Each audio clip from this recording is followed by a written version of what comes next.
Hello everyone, Brandon Marcello here, live via tape delay at least, at the Pete Maravich Center in Baton Rouge, site of Mississippi State's disheartening 69-67 loss in overtime to LSU. A game that had to be frustrating if you're a Mississippi State fan watching from home. I know it had to have been, judging from my Twitter feed, but State blew this one, plain and simple. The Bulldogs were up 17 points at one point in the first half. D. Bosset hit three three-pointers in the first half. He went cold from the field.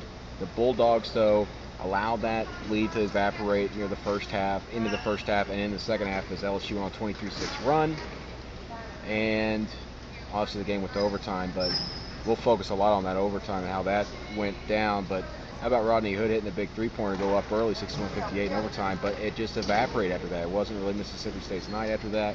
And Anthony Hickey, Kentucky's Mr. Basketball last year as a high school senior, hits that runner in the lane with about 1.4 seconds left on the clock here, just down that way.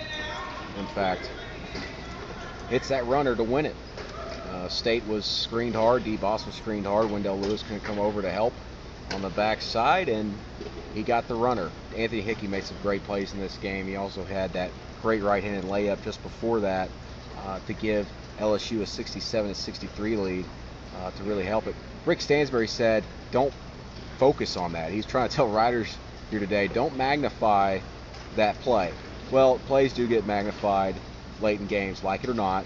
And the fact of the matter is, Hickey made not just the game winner, but he made another great play on the layup before that to get it a 67-63 lead, which didn't really prove to be the difference, but it kind of put some momentum on LSU's side. And give some credit to Renardo Sidney, who hit that three-pointer right over there to get within 67-66, I believe, or actually gets within 1 point. But what a crazy ending to that game. You'll read about it in the Clarion-Ledger, but how about, Austin Turner turning the ball over on the inbounds right over here to Brian Bryant, who hits one free throw, can't hit both.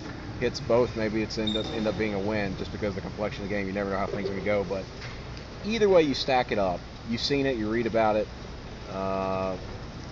it's just frustrating for the Bulldogs. They've lost back-to-back games now, both in overtime, one to Georgia at home, and now the other to LSU on the road. And now Auburn's coming up on the schedule Saturday in Auburn, where that arena there, by the way, is pretty loud, and it can get into players' heads. Why do I say that? Let's look ahead by looking back. Mississippi State went to Auburn last season, obviously, and this game at LSU resembled it so much. Mississippi State was up 19 points, remember, in that game, and blew the lead, and Auburn won it. We'll probably talk about it a little bit later this week in the Clarion-Ledger just because it's so eerily similar to this game here in LSU, and with them going to Auburn now not wanting to repeat. They don't want to blow a lead if they get it at Auburn because that place gets loud, that new arena there. But State, I want to say it's a must-win, but it's getting now to where they've got to start winning some games. 3 of their final 5 games, I believe, are on the road, including Auburn. Add in a Kentucky there, which is #1 in the nation, at home next Tuesday. It's so much tougher.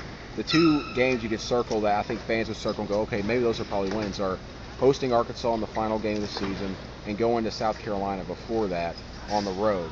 The question is, as we know how like they've been doing on the road, can they get that win at South Carolina? Who knows? But State's NCAA tournament seeding is dropping. They dropped from about a 6 to most prognosticators entering on last Saturday, to about an 8 now after that loss to Georgia, and certainly it'll fall even further after this loss at LSU. An LSU team that won 5 SEC games combined last 2 seasons, matched it this season with a 5th win against Mississippi State. But Bulldogs have to bounce back. Arnett Moultrie, a guy who was really shut down for most of this game, ended up finishing with 10 points, 11 rebounds, to finish with 14th double-double.